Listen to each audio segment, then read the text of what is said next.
കാസർഗോട്ട് railway സ്റ്റേഷന് നടുവിൽ level cross. കോട്ടിക്കുളത്തെ യാത്രാ ദുരിതത്തിന് ഇനിയും അറുതിയായില്ല. മേൽപ്പാലത്തിനായുള്ള ടെൻഡർ നടപടികളിലെ അപാകങ്ങളാണ് പദ്ധതിയെ താളം തെറ്റിച്ചത്. ഏറെക്കാലമായി യാത്രാ ദുരിതം അനുഭവിക്കുന്ന 5 പഞ്ചായത്തുകളിലെ 15,000 കുടുംബങ്ങളുടെ ആവശ്യമാണ് കോട്ടിക്കുളം മേൽപ്പാലം. പക്ഷേ 25 വർഷങ്ങൾക്ക് മുൻപ് അനുമതിയായെങ്കിലും പാലം ഇപ്പോഴും ചുവപ്പ് നടയിൽ കുടുങ്ങി എങ്ങും എത്താത്ത അവസ്ഥയിലാണ്. പാതയ്ക്ക് കുറുകെയുള്ള റെയിൽവേ സ്റ്റേഷനും ലെവൽ ക്രോസും വലിയ ഗതാഗതക്കുരുക്കാണ് സൃഷ്ടിക്കുന്നത്.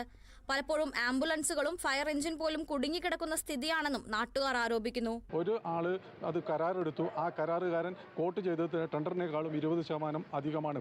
ആ 20% അധികമായതുകൊണ്ട് മന്ത്രിസഭയുടെ അംഗീകാരം വേണമെന്നുള്ളത് കൊണ്ടാണ് ഇപ്പോൾ നൂലാമലയിൽ കുടുങ്ങിക്കിടക്കുന്നത്. അത് അധികാരികൾ എത്രയും പെട്ടെന്ന് തന്നെ പരിഹരിച്ചുകൊണ്ട് ഈ ഇവിടുത്തെ ജനങ്ങളുടെ യാത്രാ സൗകര്യവും അതുപോലെ തന്നെ റോഡിന്റെ കിഴക്ക് വശത്ത് നിന്ന് ജീവിക്കുന്ന ആളുകളുടെ ഭയാശങ്കയും അതുപോലെ തന്നെ അത്യാഹിതം സംഭവിച്ചാൽ അവർക്ക് അത്യാധുനിക സംവിധാനങ്ങൾ അവിടെ എത്തുന്നതിന് വേണ്ടിയിട്ടുള്ള സാഹചര്യവും ഒരുക്കി കൊടുക്കണമെന്നാണ് ഈ നാട്ടിലെ ജനങ്ങളെല്ലാം പറയുന്നത്.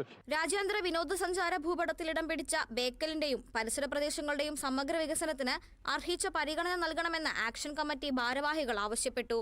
ഈ ടെൻഡർ നടപടികളിൽ ഒരു ടെൻഡർ ആയാലും 3 പ്രാവശ്യം വിളിച്ചിട്ടുള്ളതാണ്. അവസാനത്തിലാണ് ഒരു ടെൻഡർ ആയിട്ടുള്ളത്. ആ ഒരു ടെൻഡറിൻ്റെ നടപടികളിൽ ഇനിയെങ്കിലും പൊതുമരാമത്തിൻ്റെ റിയാസ് മന്ത്രിയോട് അഭ്യർത്ഥിക്കാനുള്ളത് തന്നെ എങ്ങനെയെങ്കിലും പെട്ടെന്ന് ആ ടെൻഡറിൽ തന്നെ പാലത്തിൻ്റെ പണി തുടങ്ങാനുള്ള അവസരം ഉണ്ടാക്കിയെടുക്കണം എന്നുള്ളതാണ് ഞങ്ങൾ ഏറ്റവും വലിയ ആവശ്യം. ഇല്ലെങ്കിൽ ജനങ്ങൾ മൊത്തമായിട്ട് ഒന്ന് ഇറങ്ങാനുള്ള അവസരത്തിലാണ് ഞങ്ങൾ തീരുമാനിച്ചിട്ടുള്ളത്. പദ്ധതി നീണ്ടുപോകുന്നതിനെതിരെ കക്ഷിരാഷ്ട്രീയ ഭേദമന്യേ ജനങ്ങളെ സംഘടിപ്പിച്ച് പ്രത്യക്ഷ സമരവുമായി മുന്നോട്ടു പോകാനാണ് ആക്ഷൻ കമ്മിറ്റിയുടെ തീരുമാനം.